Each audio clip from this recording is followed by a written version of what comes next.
Photoshop's content-aware fill technology is an excellent way to remove objects in an image and fix areas that are distracting to the viewer. In this video, we're going to take a look at two different ways to apply content-aware fill, starting with this image where I want to remove the lamppost as well as the shadow. I'll select the lasso tool and then drag a selection around both the lamppost as well as its shadow below. And then choose Edit, Fill, set the contents to Content Aware, and enable color adaptation for better blending, and click OK. We can see that Photoshop did a very good job at blending these. I'll go ahead and choose Deselect. And part of the reason is because of the irregular shapes of the bricks. So Photoshop's going to do really well in a case like this, or in a case that there's a lot of organic materials in it. Photoshop also has a more advanced version of content-aware fill, and we'll try to use that on the horse. And I'll use the lasso tool in order to make sort of a loose selection here around this hay that I want to remove. I'll choose Edit, and then Content-Aware Fill. In the workspace, I've got the before or the preview area here, and then a preview of what it's going to look like afterwards. And on the right in the panel, we can see that the sampling area is green. So all of the areas that show up as green are areas that Photoshop is using in order to fill in the area here.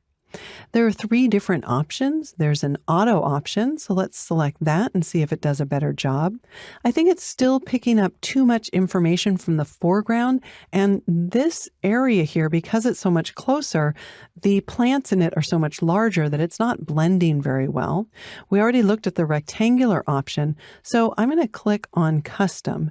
When I select Custom, it basically deletes all of the area to sample from so that I can choose it myself. So with the sample area brush, I'm going to sample from the left side here of the haystack. And then I'll hold down the space bar and move over to the right and see if I can't add just a little bit more area to sample from because I was seeing some repeating patterns. Now that's looking pretty good, except I do see this repeating pattern there, but I might be able to just take care of that with the healing brush. But let's try and see if we can't grab a little bit more information, maybe from here and maybe from here, just to give it more information to work with. I might also want to try changing the color adaptation options so I can go from no color adaptation up to very high and even high color adaptation, and that's just going to help try to blend the colors. I don't think it's helping much, so I'll set it to the default, but I am going to select both the rotation option as well as the scale option and see if I can't get better results. All right, so I'm going to say OK to these results. I'm going to have it output to a new layer. And then I'm going to deselect using Command D on Mac or Control D on Windows. I'll tap J to select the healing brush. I'll go ahead and choose the spot healing brush and then paint over some of the areas here where I'm seeing those repeating patterns because that's going to be obvious that I've filled that area. All right, if I toggle this layer on and off, that's before and that's after. All right, moving to the third image of the snail. Again, I'll use the lasso tool in order to select an area of this image that I want to correct. Choose Edit and then Content Aware Fill. Again, I'll hold down the space bar to move over the area on the left. And then I'll choose the auto option to see if it can automatically fill that area.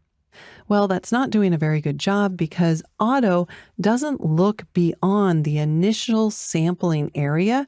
And I actually want it to do that because I want it to not only be able to rotate, but also to scale that area. We can see we get a little warning that we probably don't want to use auto sampling with scale, mirror, or rotation.